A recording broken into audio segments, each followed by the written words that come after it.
and welcome to Fidelity Connect's The Upside. I'm Pamela Ritchie. A lot of advisors have asked us for a webcast that they can share with their clients, and we're delivering on that. The Upside is dedicated to helping you make sense of your financial life.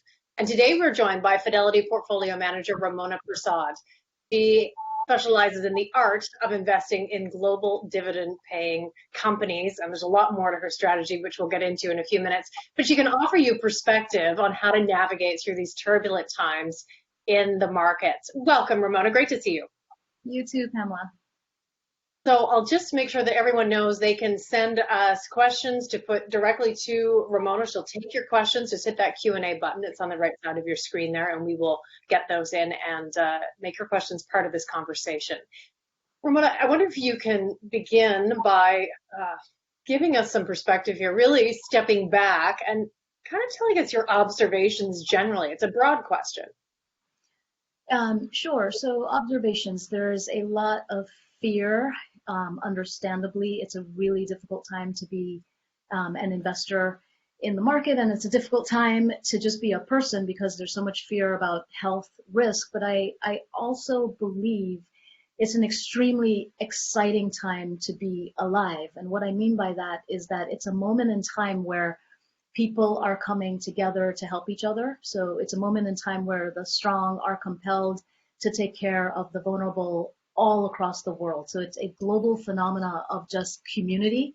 I'm from a very communal culture, and so it's exciting to just see that all over the world. It really resonates with me. So that's one observation. The second one is the strength of human ingenuity. So I'm a big believer in you always bet on human ingenuity, and we're seeing that in all sorts of dimensions, certainly in science, with doctors, with healthcare workers all across the world, and in the marketplace. In the response to the crisis in the market. So I believe that we bet on human ingenuity. Thirdly, I think it's a phenomenal time to be a lifelong learner. If you like science, if you like math, there's nothing better than right now, in the sense that it's real time, it's fast, and there's so much to learn to not just figure out markets, but to figure out what is going on with, sort of a threat to people's health. So that's been extremely exciting the last couple of months, just learning so much science. And then lastly, my last observation is that the idea of a mosaic approach to solve a problem. So I've really enjoyed these last month or two taking a mosaic approach. And what I mean by that is taking in a wide range of inputs, which is really helped by Fidelity's breadth and depth. So analysts across all sorts of disciplines all around the world, but also doctors and healthcare workers and scientists and friends sitting all across the world and listening to what they have to say to just come up with a way of thinking about the problem at hand. So that's been super exciting. Those are my kind of 4 observations. Well, it is fascinating. Of course, a lot of people are wondering, though, why you would even be sort of touching equity markets at this very moment. We're watching markets be down by so much. Why? Mm-hmm. Why equities? It's a great question, a very intuitive question when you get to see the volatility that's inherent in equities. So what I would step back and say, first of all, is that you hire us to take that fear away. You hire us to absorb that fear, to absorb that volatility so that you can go and take care of yourself and take care of your family and take care of your other needs. So it's not that the volatility shouldn't happen. It's that you should have a team of people to help you get through it. So that's what I believe, one of my professional missions is, and what we're trying to do at Fidelity. So that's kind of like stepping back, not that we shouldn't have volatility, but that you should have help and guidance through it, number one. Number two, it is in volatility, and I like to say this, that there is opportunity. So the equity asset class is, in my mind, a beautiful thing, and there's no greater time to see that than right now. And I know that sounds counterintuitive because we've just watched equity markets go down 30–40%. But what I mean by that is, remember how I mentioned human ingenuity and always bet on human ingenuity? The equity market is one of the most pragmatic examples of human ingenuity. It's this idea of people taking all their best talents and strengths and creating products and services, wrapping it in the form of a company in service to others, and then getting a value for the creation of that product and service. And what's amazing about the equity market is that there are sometimes in some moments in time, like right now, where you can get that value for that product or service at a discounted price. That's where we are today. And it's happened really fast. So that was not where we were to start this year. We were around 19 times earnings to start this year. We're like at 13 times. And remember, in the global financial crisis, we got to about 10. So we're closer to that than to the peak. So that is the beauty of the equity asset class. It's a really pragmatic way to take the best of human ingenuity that's wrapped in the form of a company with amazing survivorship bias, meaning that the constituents of that asset class only get better and better over time. The weaker fade away and the stronger get stronger. And so if you can invest in that, you can really secure your financial well-being over your lifetime if you get it at great valuations. So that's my tip for equities. If you take that sort of string of health, which is really all that we're talking about, how does that translate into actually your financial health, which is what everyone's concerned about right now, alongside their physical well-being? So clearly we're sort of all focused on our physical health right now, and it's as important to think about long-term financial health. The two sort of coexist in a way. So when I think about financial health and trying to improve your odds of having great financial health over the course of your lifetime, equities play a huge role in that because, again, it takes the best of human ingenuity. It's one way to take the best of human ingenuity, package it in a way that that you and I can invest in to really make great returns over time if you start at an awesome valuation. So that is where we're winding our way towards. Again, valuation spreads or the dispersion in value in the marketplace is extremely wide. It's one of the widest it's ever been, almost as wide as in 2008. And that is accompanied by a whole lot of fear. And I view my job as absorbing that fear, digesting that fear, going straight into it and looking for opportunities to pick stocks to help people secure their financial health. So one of the ways I think about that is when dispersion in stocks is this high, it becomes a stock picker's market. And it hasn't been a stock picker's market for much of the last sort of 10 years that we've had this great bull market. Correlations have been very high, meaning that a lot of times stocks have traded together. And that's just not happening right now. So it's a really exciting time to be a professional investor where you're literally wired to walk into the storm when everybody else is going the other way. So that's why it's so exciting. It's fascinating. We've got actually a whole bunch of questions rolling in for you right now, so I'm going to put some of them to you. One of them is on sort of your broad perspective, and then I'll get into some of the questions about, your positioning and so on in your funds. So the first, how do you think the different demographics will handle this? And the question is, for example, will millennials have sort of a live now attitude and resume spending? Will boomers perhaps be more afraid to travel? How about very young adults? Will they be worried about graduating into an unknown job market? How do you see some of the demographics reacting?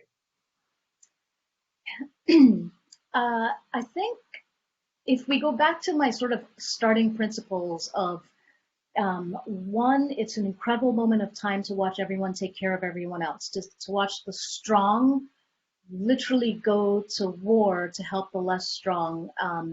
I think we can all kind of get around that thesis, number one. So that shouldn't have a demographic stratification to it, right? The strong taking care of the less strong, number one.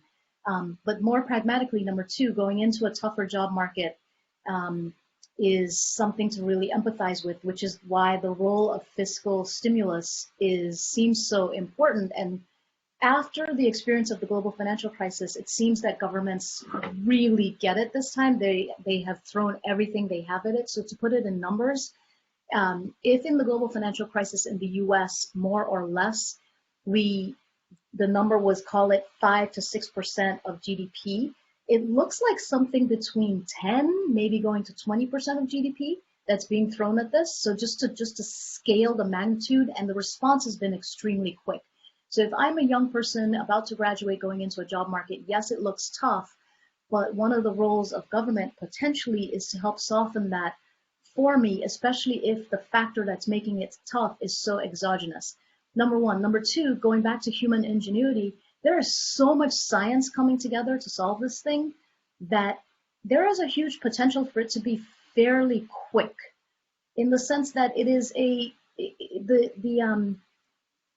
unknowns versus the knowns this time around seem to be a lot less than in the global financial crisis. It felt like a whole lot more unknowns in the global financial crisis 12 years ago than today. Today, it is literally a virus that scientists have decoded, and they are now trying to figure out how to solve through therapeutics.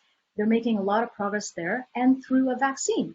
So in the course of, say, 2 years, and that's sort of a conservative estimate, let's call it 12 to 18 months, we might have a way to just completely get rid of it. That is very different from how we felt at this point in the global financial crisis. So I feel much more hopeful than fearful, frankly, because of the nature of the problem. The problem is actually fairly, if you think about this versus the global financial crisis, the problem is very straightforward to get your arms around. It's let science do its thing. And as somebody who was my primary training is in math and science, it's really exciting to watch scientists try to solve the problem. So tell us a bit, there's a question coming in exactly, to comment on how your funds were positioned and how you're approaching the current volatility, based on how your funds are positioned.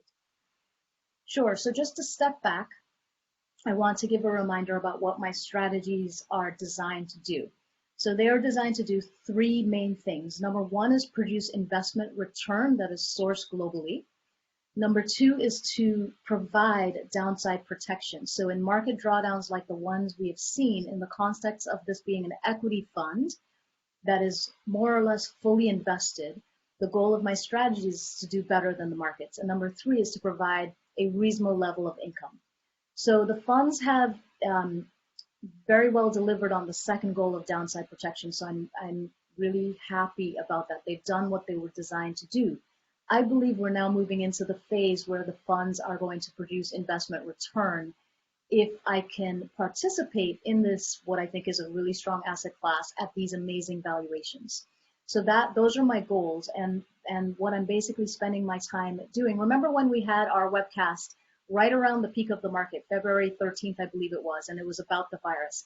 And I kind of showed you this note of, the PM's guide to pandemics. And the takeaway from that was prepare for a whole lot of volatility and get your buy lists ready for when you get that volatility. So I've been scrambling to continue doing that. And what I continue to do is just look for the companies across the world that have sold off tremendously, but that can still give me those three goals.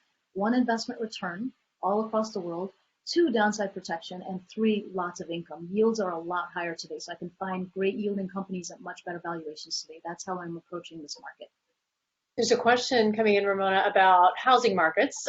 We've been talking about REITs and watching traditionally very defensive areas also get kind of washed out in some of the selling that we've seen. So this question is, what do you think will happen with the housing market in the next year or so?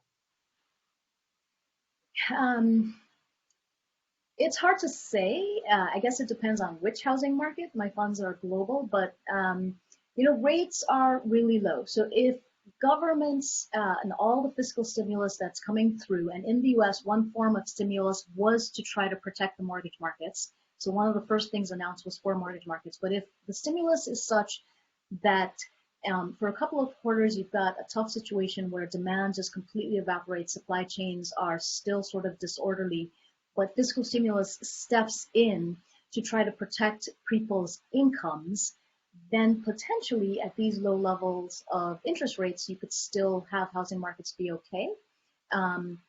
So Canada is a different scenario where housing, certainly if you value it on sort of like a price to income basis, housing has looked as if it's in a bit of a bubble. So I'm not really sure how that will work there. I would be more cautious there. But if in an ideal world, if all of the support that governments hope to offer to individual citizens manifest, then I would expect there wouldn't necessarily be too much disruption to housing over a long period of time. Few quarters may be bumpy, but over a longer period of time, perhaps okay.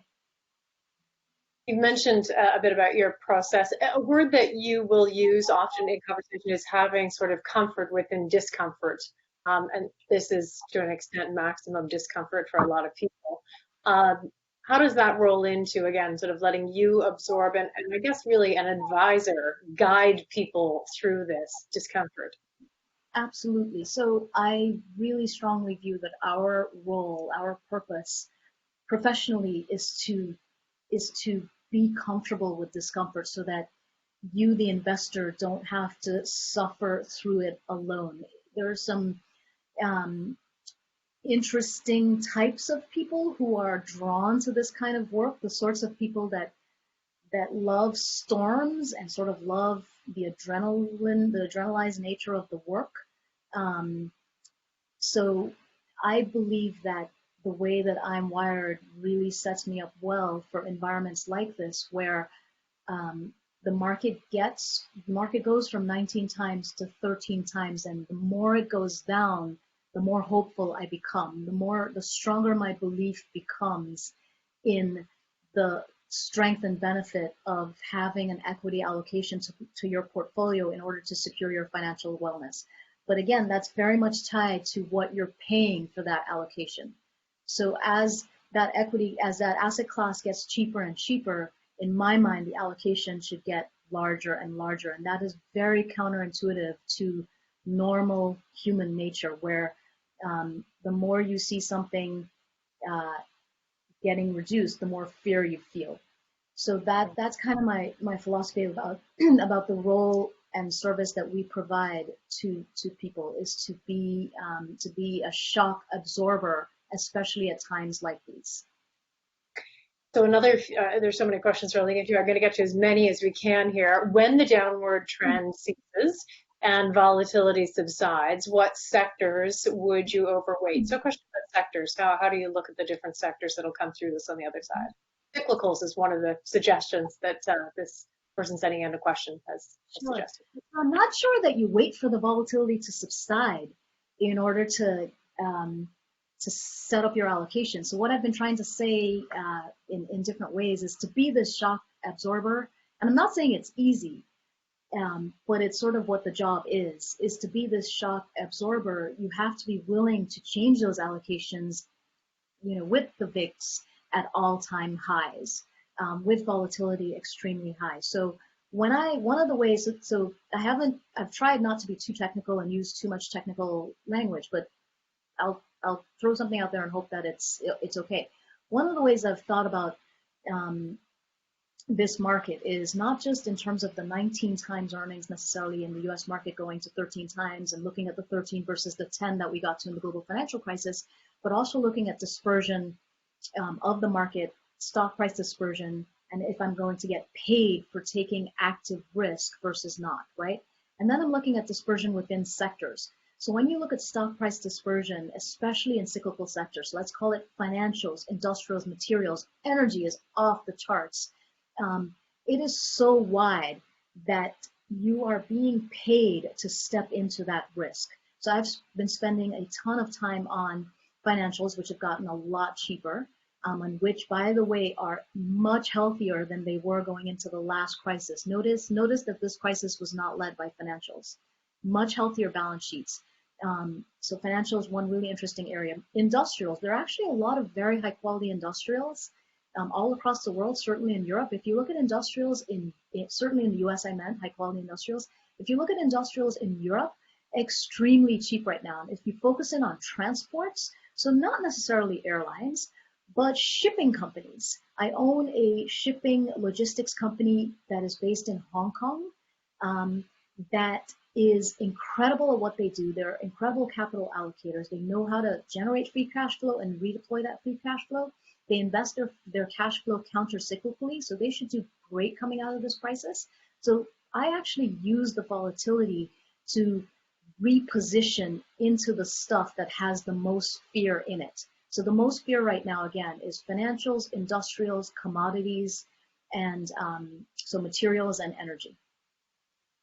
And energy, I remember asking you over the course of a while, are they, essentially, are they cheap enough for you? And you said then, no, not yet. And they seem pretty cheap to a lot of people.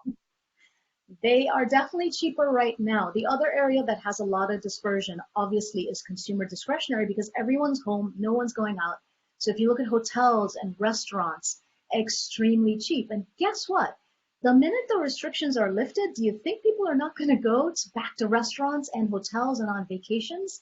So in my mind, the thing to do is to look at all of those incredible valuations, make sure that the companies have the balance sheets and the operating structure, meaning the operating leverage, to be able to survive 0 or 100% fall in demand for a few months. And some companies actually do. They have the balance sheet, or they have enough cash on the balance sheet to be able to survive revenues falling a lot and profit falling a lot, and to take a hard look at those types of companies. So that's where I've been spending my time the last few weeks.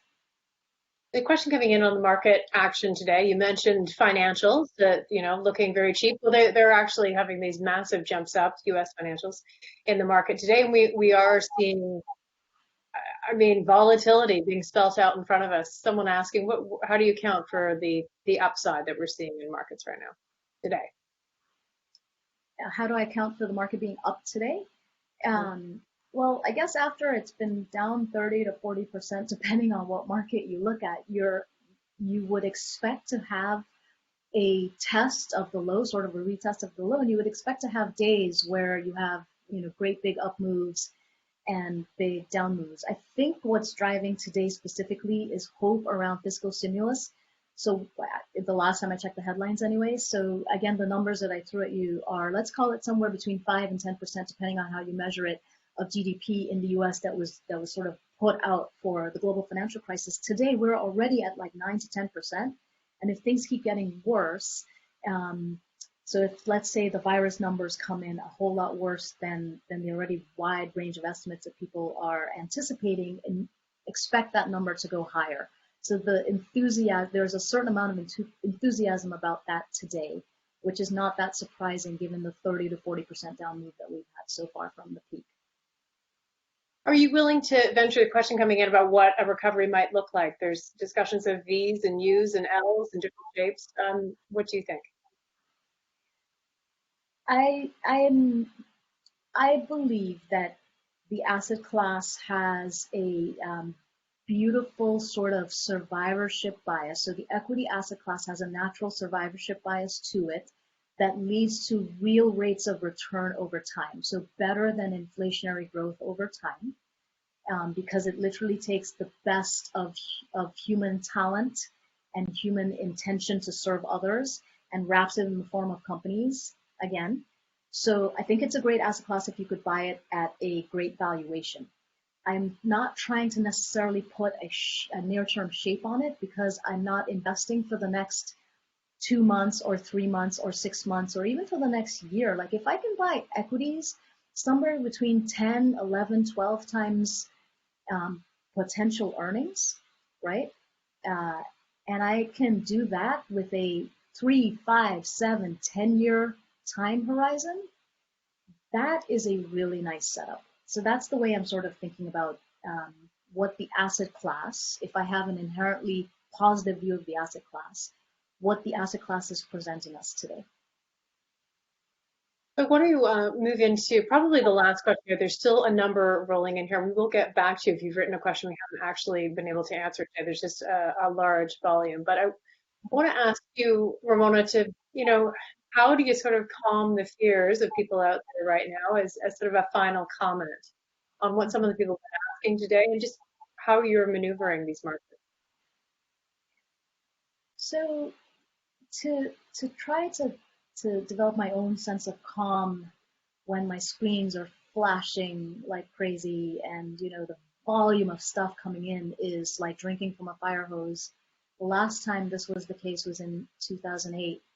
And, I was at a different phase in my life and career then, and I find myself much calmer today. And I was pretty calm then.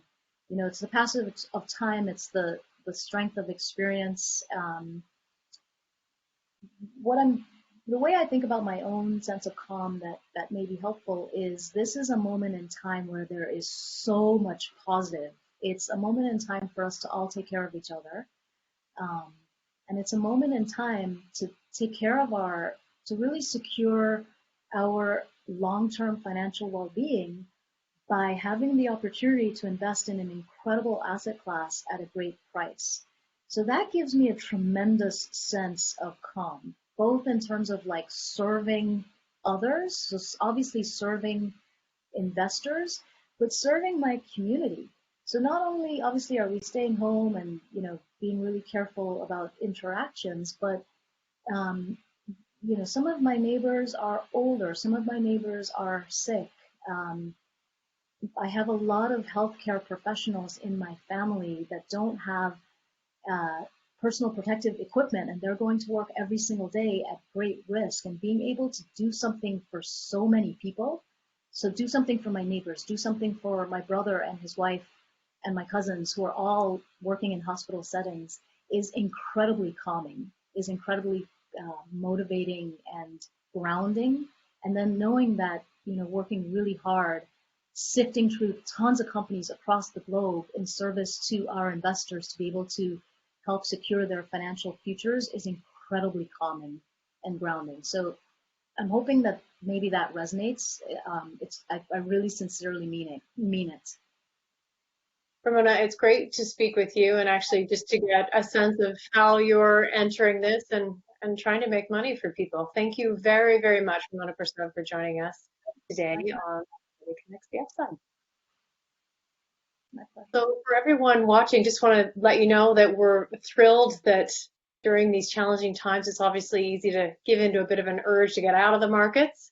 But as you heard from Ramona, it's always best to work with an advisor and stick to your plan. We hope that you found today's show helpful. You can always check out fidelity.ca for all kinds of live social media that we will also be sending out throughout today and all the days ahead. Thanks again for joining us on The Upside. I'm Pamela Ritchie.